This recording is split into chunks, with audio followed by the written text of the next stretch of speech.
What's up, everybody? It's me, E-Man from E-Man's Movie Reviews, and this is my reaction to the final episodes of The Last Dance, the Michael Jordan documentary on ESPN.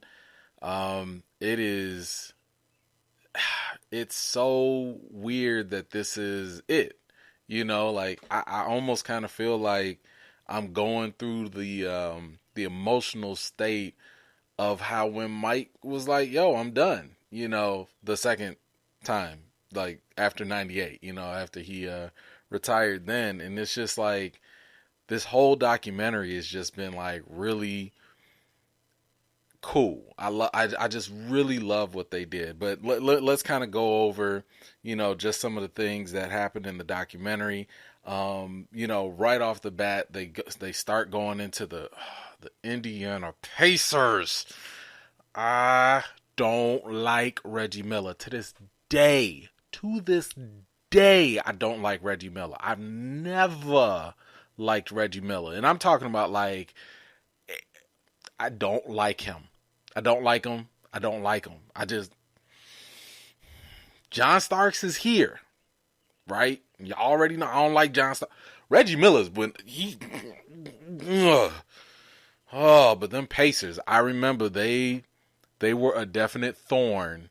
When they hit them game sevens in the Eastern Conference Finals, I remember I don't think I was nervous, but I was like, hey, MJ, y'all got to quit playing with them. Like, put them out, But seeing how cool MJ was during all the press conferences and stuff, and he's like, man, we gonna win. It's cool. We got this, But yeah, those Pacer games was something. I mean, Reggie Miller over here talking about some slight push, light push. Man, man, if only I could have been like the 15th man on the bench just to kind of give him a little quick hard foul or something. Boy, I couldn't stand Reggie Miller. Boy. Anyway, but yeah, then we started going to the '97 finals with Utah. I was mad. I was mad when Karl Malone got that MVP. I maybe that was Chicago bias, but I was sitting here like, how? Why? And it was kind of similar to back when, Charles Barkley got the, MVP. It was kind of like, but y'all know what Jordan, oh, okay, whatever. But yeah, I mean, of course, for MJ, that's all he needed, for motivation. But yeah, that was a nice finals for that fifth championship, and just Brian Russell. How come like you've been in the league? He came in the league at that point, and it's like nobody told him to not talk to Mike. Like don't talk to Michael Jordan, And you saw Mike was sitting here like, what did Brian say? Brian said something like why you quit, man? Why you quit? I could guard you. Why you quit? And Mike was just like, Mike was looking like Chris Jericho, like, you're on the list. You're on the list. It was just like, I don't understand. You could tell Karl Malone was like, oh man, damn it. There go our championships. Oh, we was just about to win, and this dude had to open up his mouth. It's just, when are people gonna learn? Just you look. I don't even think you can't even breathe next to Michael Jordan. I mean, clearly Scott Burrell couldn't live his life. Scott Burrell could blink 5 miles away, and Mike would just be like, "What you say, ho? What?" Like Mike is a whole bully. Shout out to Scott Burrell again, man. Mike is just.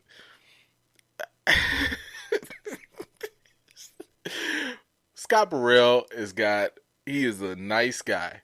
He is a nice guy. And Mike was just coming for this man every second. And it was just so funny.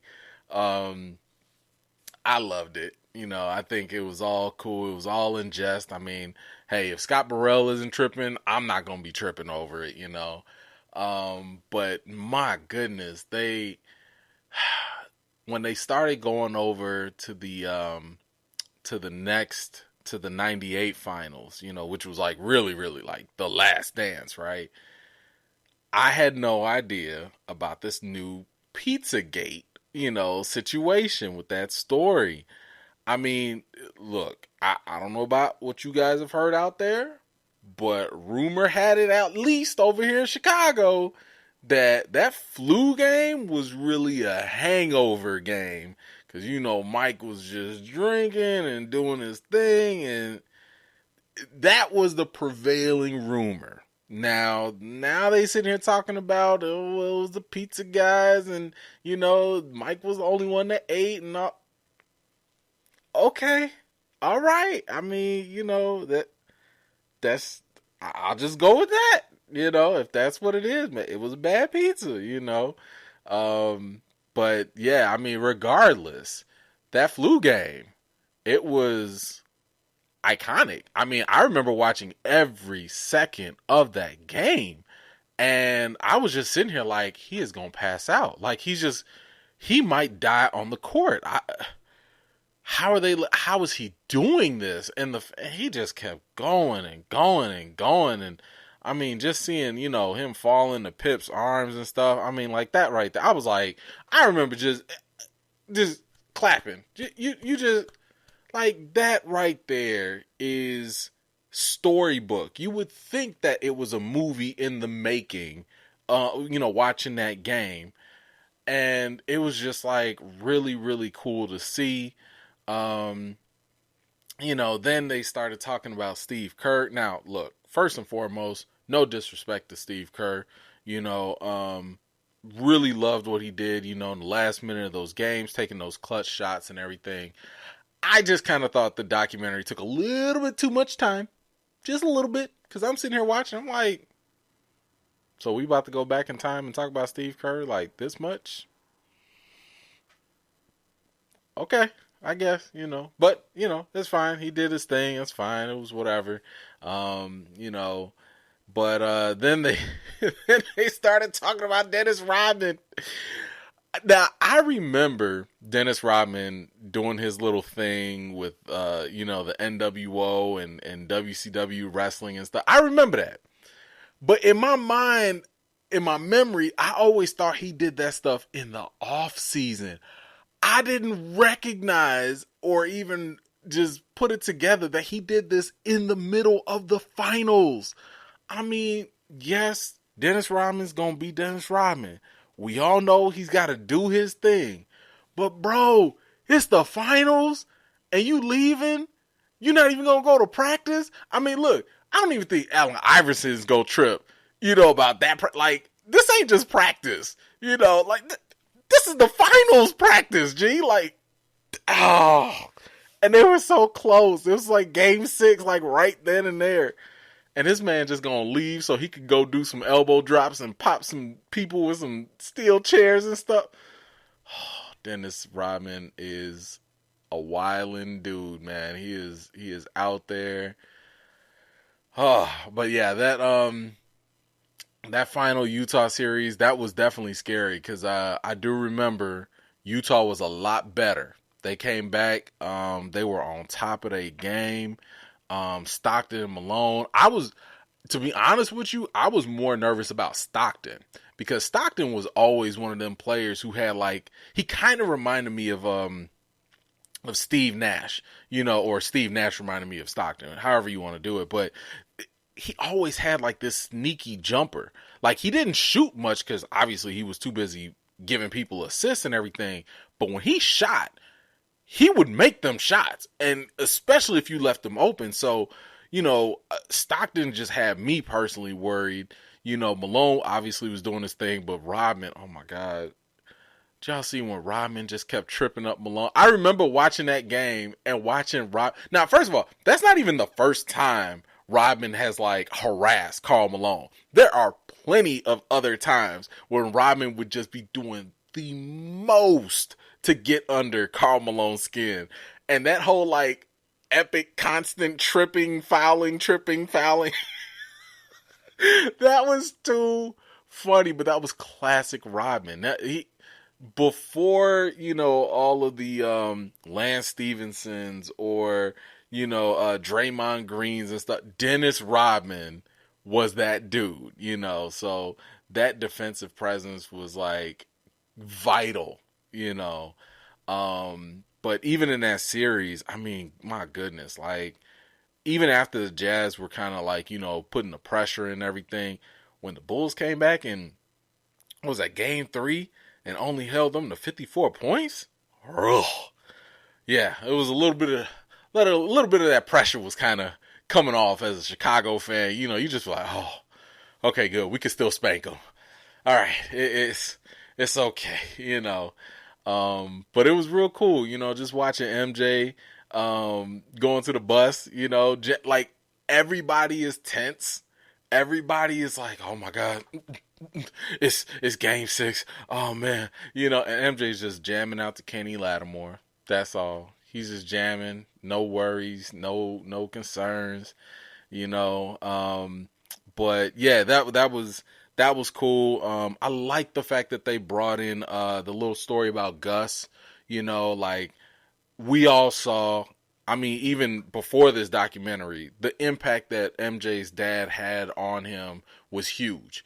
So I was just happy for MJ that he found another father figure in his life, to kind of help him fill in that gap. Because that's a huge thing, you know what I'm saying? Like to lose your parent that early and, that it clearly had an effect on him. So I was really happy that he was able to find that. And, in the sake of this documentary, it was a cool way to kind of, just humanize MJ a little bit more, just show that like, yeah, okay, he might joke and be tough on his teammates and stuff, but he's still a human being. Like he still has feelings. He still is a, person that has, everyday issues. And that was definitely something. So, I'm glad they kind of touched on that a little bit. But going back to the game for the finals, I didn't remember that Scottie Pippen had that back injury going on. Cause I mean, he always kind of had like random knick-knack injuries and stuff, but like the back thing, this did kind of make me remember like how severe it was. And, in my mind, I just kept thinking like, man, just give him a shot, give him a cortisone shot and, he'll be fine. But I've gotten older. I've had back issues. I fell for him at that point. I started to relate. The young me couldn't understand, but now the old me, I get you, bro. I get you.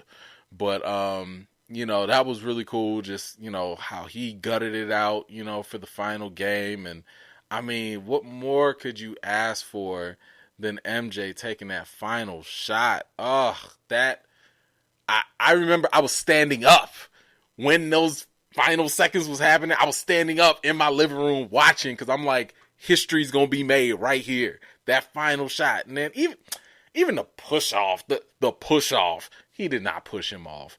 Brian Russell tripped over his own. So he ain't touching him.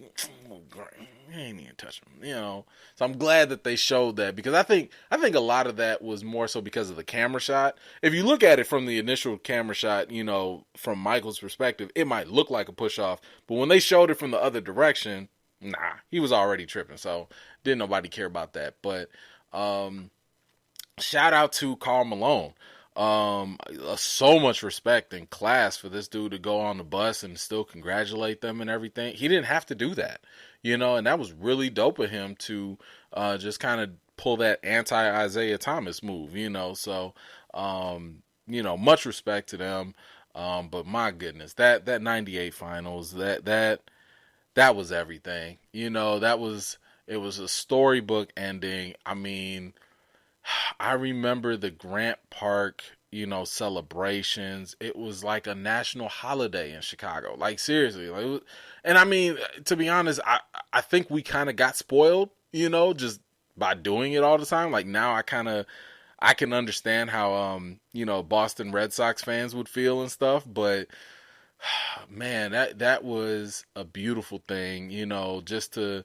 Even if you didn't go, just watching it on the news, just watching it on Channel 7 or whatever, and just feeling a part of that celebration, and and seeing all the guys just hoist up the trophies and tell their little stories and stuff. Um, it was nice, but like that last one was definitely bittersweet. It was definitely bittersweet because you knew that was it, you know. And then at the end of the documentary, when they sat here and talked about, uh, you know, when MJ was like, "Yeah, you know, we all would have came back and signed a 1 year contract, and won like a seventh ring." Oh, this made me hate Jerry Stackhouse just a little bit more. Oh, because you know they could have worked that out. You know they could have figured it out. But egos always have to get in the way. Oh, so annoying. But you know what? Look, this whole documentary was just fantastic. I hope it wins all the awards. It was definitely a treat to watch and to experience again. What I appreciate the most about it is that we got it now. You know, I'm glad that we didn't have to get this documentary, you know, after MJ passes or something like that, you know, something more traumatic. So I'm glad that we got a chance to see this. I'm glad younger generations who did not get to watch MJ got a chance to see this, because even this is still a small slice. I mean, even this does not compare to actually watching it over the years. So I am so glad that they did this. I think that there's definitely room for them to keep on going. Like, I would not mind another 2 episodes to talk about his years on the Wizards. But at the end of the day, I'm just so grateful that we got this.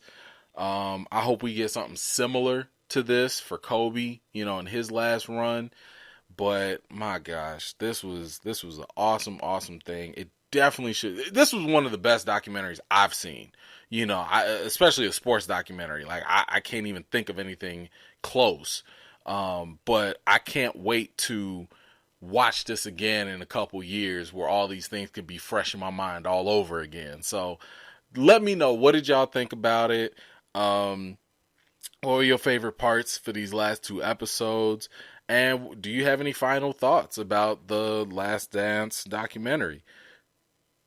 I am so happy. Like, I'm just so happy this was done. And you know, for MJ, he can just, I think he can finally sit at peace and just chill out, knowing that he is the GOAT. He is the GOAT. There's no question. Let's stop it. There's no more. So anyway, thank you all so much for taking the time to join me today. Always appreciate it. I will do some more videos. I've definitely got some reviews coming up for you all. And until next time, I'll see you all later.